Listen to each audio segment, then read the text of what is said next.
بسم الله الرحمن الرحیم. حمد و مصلیه. محترمینو یو محترم رو دا پښتنه کړې ده چې د روژې د نیولو د پاره نیت په خوله باندې ویل ضروري دی او که په زړه کې بس نیت کول کافي دی.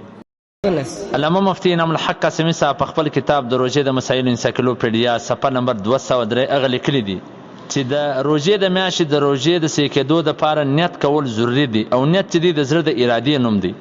دومره نیت کول کافی دی چې بس چې نن به زه روژه نسم یا به سهار زه روژه نسم یا مخصن د اراده وکړي چې سبا به زه روژه نسم.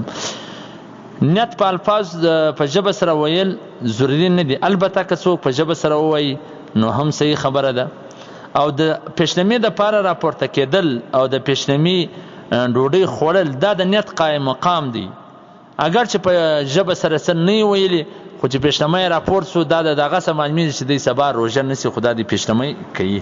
په حواله سره د فتاوی علمگیری جلد نمبر اول صفحه نمبر 195 شامی جلد نمبر 2 صفحه نمبر 380. نو محترمینو بس چې کله ماخستن نو بس دا اراده چې سبا به زه روژه نسم یا د پیشنمي چې راپورته کیږي دا غیر اراده چې سبا به زه روژه نسم دا د روژې قایم مقام دی. والسلام.